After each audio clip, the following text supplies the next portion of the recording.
Hello, wonderful people. Today we want to share a truly remarkable story, one that begins with a perplexing mystery and unfolds into a powerful testament to human compassion. It's the story of a quiet street, an observant neighbor, and a secret that truly explains why someone might choose to live in their car, even when they own a home. What unfolds will touch your heart and remind you of the profound impact a single act of kindness can have. On an ordinary suburban street, Kevin had lived across from Ruth for years. They were neighbors in name, but little more. Kevin knew Ruth had retired some time ago and lived alone in the house directly opposite his. Yet, every single night, he witnessed a ritual that baffled him. Ruth would climb into her modest car, pull a blanket around herself, and settle in for the night. Her house, just feet away, remained dark and unoccupied. Night after night, the scene repeated itself. Ruth, a woman who owned both the house and the car, a woman seemingly with all the comforts of home, was choosing to sleep in her driveway. It made no sense to Kevin. Why would anyone opt for the confined space of a vehicle over the warmth and security of their own bed? As weeks turned into months, Kevin's curiosity morphed into genuine concern. He realized he hadn't seen Ruth enter her house even once. Something was profoundly wrong. Driven by a quiet sense of duty, Kevin began to incorporate a stop by Ruth's car into his evening walks. He'd offer a friendly wave, a brief, "How are you doing tonight, Ruth?" Through these brief exchanges, Kevin sensed Ruth's embarrassment. Her answers were short, her gaze averted. It was clear she didn't want to discuss her peculiar living situation. But looking at her house, the signs of distress were undeniable. Every window was tightly shuttered, the property itself a portrait of neglect. The grass was wild, windows streaked with grime, paint faded and peeling. Most concerning was a broken upstairs window, a dark gaping hole that had been there for too long. Initially, Kevin wondered if perhaps animals had invaded through that broken pane, leaving Ruth too frightened to go inside. But the true reason, he would soon discover, was far more heartbreaking than he could have imagined. One afternoon, as Kevin approached Ruth's car, he heard it, a quiet, desperate sobbing. He rushed to her side, finding her sifting frantically through a collection of plastic bags in the back seat. Kevin asked gently, "What's wrong, Ruth?" Ruth looked up, tears streaming down her face, and the dam finally broke. She explained that on normal days, she would drive to a local gym for their facilities, then grab a quick meal before returning to her car. But today, her car, as worn and weary as her house, had completely given out. She was stranded, and the reality of her situation had become unbearable. As she frantically searched through her bags, she was taking inventory of the few precious things she'd managed to bring with her when she first made the agonizing decision to abandon her home. Through her tears, Ruth revealed the immediate source of her distress. In her hasty retreat to the car, she had accidentally left behind something invaluable. With a trembling finger, she pointed to the house. Ruth said, her voice broken, "In the house. I left it in the house." It was a photograph of her parents, one of her most cherished possessions. The thought of re-entering her home filled her with palpable fear, even now, with her car no longer offering its limited sanctuary. Ruth said hesitantly, Maybe you could go inside and get it." Kevin, deeply moved by Ruth's obvious pain, and finally offered a chance to unravel the mystery that had plagued him for months, agreed. He would venture into the house to retrieve her precious memory. As Kevin approached Ruth's front door, the extent of the property's decay became even more apparent. Broken roof tiles lay scattered on the lawn, and looking up, he could see a significant hole in the roof itself. How long had this house been exposed to the elements? The closer he got, the stronger an unsettling odor became. When he finally opened the front door, he recoiled immediately as piles of trash and debris spilled out at his feet. It was as if the door had been the only thing holding the chaotic contents of the house at bay. Kevin realized he might have gravely underestimated what lay within. The interior was utterly unlivable. Piles of garbage, old papers, clothes, and miscellaneous items were stacked floor to ceiling in every direction. Narrow, winding paths, barely wide enough for one person, snaked between the towering mounds, forcing Kevin to hold onto walls for support.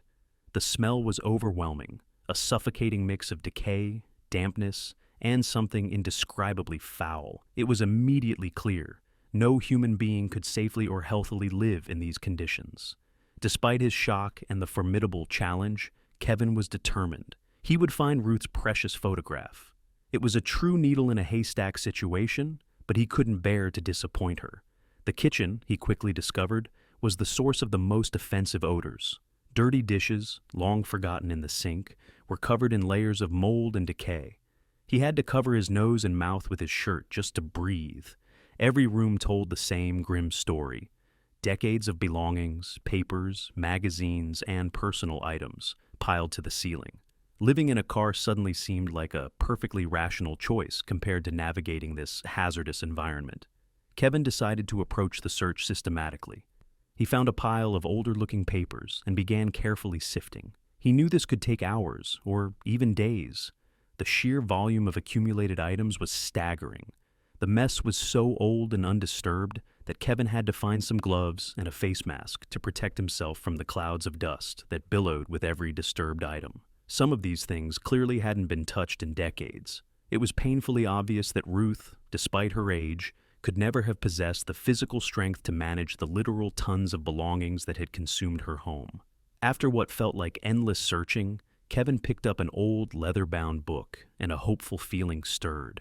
It was stored in a box with other sentimental items, an old trophy, a framed diploma. This box had noticeably less dust than other items, suggesting it held things of greater importance, perhaps even accessed more recently. And there it was. With a bit more careful searching, Kevin found exactly what he had come for. The photograph of Ruth's parents. Though yellowed and faded with age, it was remarkably well preserved, clearly one of Ruth's most treasured possessions. With the photograph safely in hand, Kevin was ready to leave the house as quickly as possible. But as he made his way toward the exit, something caught his eye. An old, decrepit bookcase had been pulled slightly away from the wall, revealing a dark, gaping hole behind it. Kevin knew he might never have this opportunity again. His curiosity, a powerful pull, urged him to push the bookcase further aside. It was immediately clear this was an entryway to a secret room. But why was it sealed off and hidden? Were there other entrances that had been blocked? The opening was filthy, covered in cobwebs, suggesting it hadn't been accessed in a very, very long time. Kevin crawled through the opening and discovered something completely unexpected. Unlike the rest of the house, this hidden room was in pristine condition. Though dimly lit, he could see colorful photographs lining the walls, carefully displayed. The room was filled with old toys, clothes, and personal belongings, all kept in immaculate order.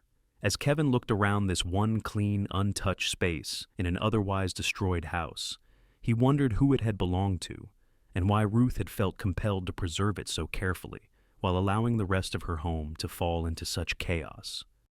Kevin didn't have much time to ponder the mystery of the hidden room because he quickly realized that this area was where the foul smell was at its most intense.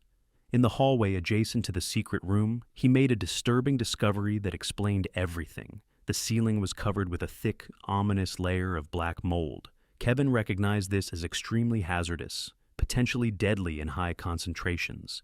The humidity in the hallway was so oppressive that paint was actively flaking and falling from the walls. It became crystal clear. This house was not safe for human habitation, not without appropriate protective equipment. Kevin knew he needed to get out immediately and return with proper safety gear if any further exploration was necessary.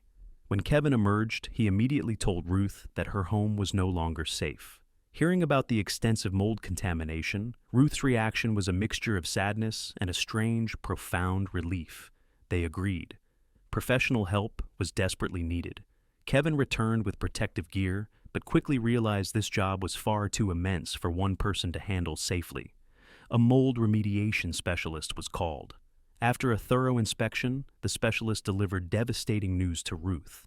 The contamination was so severe, so pervasive, that the only safe option was complete demolition.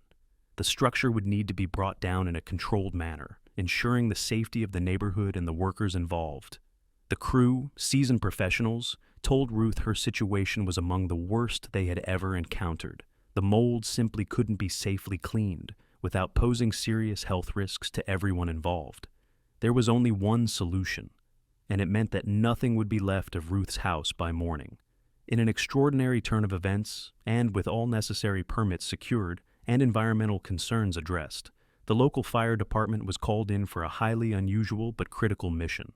Their task was not to extinguish a fire, but to prepare for a controlled, deliberate burn of the house, a last resort for an unsalvageable structure. But before the controlled burn could begin, nearly all of the contaminated belongings inside had to be removed and properly disposed of. Sadly, due to the high levels of toxic mold throughout the home, very few items could be safely salvaged. Keeping anything exposed to such contamination for an extended period would be a health hazard. With the incredible help of the fire department and an outpouring of support from community volunteers, Ruth's belongings were carefully moved from the house to the yard, where they would be packed and transported to appropriate disposal facilities. What happened next took everyone by surprise. People who struggle with hoarding often have deeply emotional and difficult reactions when their belongings are touched or removed. The cleanup crew was prepared to offer comfort, expecting this to be an extremely traumatic experience for Ruth. But Ruth's reaction was completely unexpected. While tears did stream down her face when it was finally time to say goodbye to her home, she also expressed profound gratitude. She thanked each and every member of the fire department and the cleanup crew, thanking them for helping her move her things and, in a larger sense, helping her move forward with her life. Ruth seemed ready to leave her destructive habits behind and truly start fresh. The sheer volume of stuff that had been packed into her small house was shocking to everyone involved. It served as a powerful visual reminder of how easily things can spiral out of control when someone is grappling with deep emotional difficulties and lacks a crucial support system to help them navigate their struggles. Before the house was finally burned down in a controlled, safe demolition, a final safety check was conducted by the fire department. Kevin, still by Ruth's side, wondered about the secret room. Would any belongings from that pristine space be salvaged? The fire department brought out a few more large pieces of furniture for disposal, but Kevin noticed that none of the items from the hidden room appeared on the front lawn. As the flames began their consuming dance, and smoke billowed into the sky, Ruth finally revealed the secret Kevin had been wondering about. As if she knew exactly what he was thinking, she said quietly, her voice filled with a lifetime of pain. Ruth said wistfully, "That room. That's where my husband passed away. I didn't have the heart to go in there after he was gone." This heartbreaking revelation explained everything. Ruth's inability to enter her house wasn't just about the hoarding and the mold. The overwhelming, paralyzing grief from losing her husband in their home had made it utterly impossible for her to face going inside. The secret room had been preserved as a sacred shrine to his memory, while the rest of the house, in her grief, had simply crumbled into chaos around her. The fire department crews remained at the site late into the night, ensuring the burning embers didn't reignite. This type of controlled demolition requires immense care to prevent any spread to adjacent homes or danger to the neighborhood. But now that her house was gone, where would Ruth go? Sleeping in a broken-down car was clearly not a sustainable solution. Fortunately, the bonds of friendship forged during this crisis proved to be Ruth's new foundation. Kevin and other caring neighbors were eager to help her find proper housing. With her vital belongings now safely packed, a nearby senior living community emerged as the perfect fit for this older woman, who was long overdue for somewhere welcoming and inviting, a place with plenty of people to talk to and socialize with. The senior living community welcomed Ruth with open arms. Although she was still processing the profound grief of her husband's death, Ruth felt an undeniable sense of relief. Relief to be surrounded by her peers, relief to have a safe, clean place to live where her needs would be met without fear or anxiety.